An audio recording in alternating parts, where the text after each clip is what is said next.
I recently got a new therapist, but he seems kind of weird, and I don't trust it fully, so I need you to help me decide if he's a good guy and I should keep seeing him or kick him to the curb. So I secretly recorded our last interaction. I want you to watch it and tell me if I should still see him or, again, find another therapist. Thank you for your help. I love you so much. Thank you.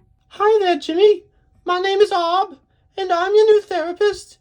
Before we get started, I want you to acknowledge that this is in fact not a closet. It is my home, and I will need you to respect that for us to have a profitable...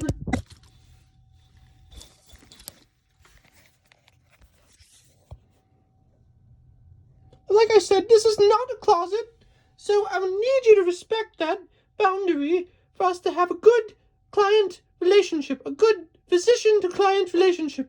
And I know you've tried different counseling options, but I'm the only one that you seem to be able to afford, so I do hope we can make progress together. I know you said you've tried the community center and BetterHelp, but you couldn't afford them, so here we are anyway.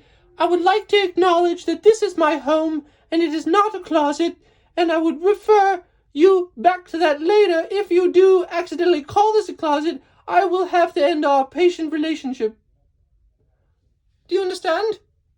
If you were to refer to this space, which is my house, as a closet, I would be forced to end our relationship, because it's very important that you respect my boundaries. Again, this is not a closet. If you look around, it's got things in it that might appear to be a disheveled closet, but in fact, it is my house, and I need you to respect it. I understand, Arb. I appreciate you helping me out with my financial restrictions, but I am having a hard time looking at this closet and thinking that it's your home. It's a closet, isn't it, Arb? I mean, it's got shelves and clothes and stuff. Now, I told you that this was not a closet and that it was my house, and you're making me very angry. I'm going to tell you one last time, if you ever refer to this as a closet again, I would like you to leave and never come back. I mean, if you feel that strongly about it, fine. I am sorry I disrespected your home. It's fine, Jimmy. You're trying. I appreciate that. Now, why are you here, Jimmy? Are you worried? Are you worried that things aren't going to go the way you'd like them to? Are you worried that your whole life will waste away and you look back like from the bed of an 85-year-old man and say, oh no, I've wasted everything. I haven't done anything of any importance whatsoever. I wasted my life eating potato chips and masturbating. Is that what you're worried about? Well, you know, I was not worried about that before, but now that you mention it, that sounds bad. What can I do to not have that happen later? Well, Jimmy, there's a couple things. The first is you could live fast and die young.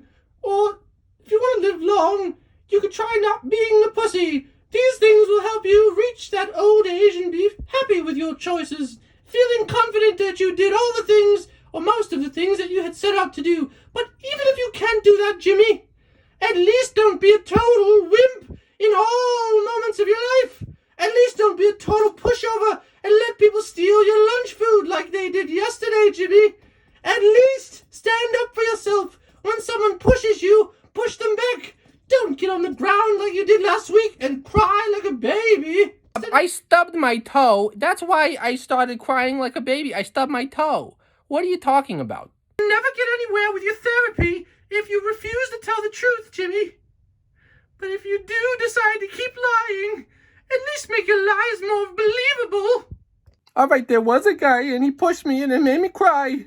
All right, but I didn't cry until later, and I didn't fall on the ground. I tripped. Jimmy, I have video cam footage of you being pushed and then collapsing onto the ground and crying, saying, help me, mommy, help me, mommy.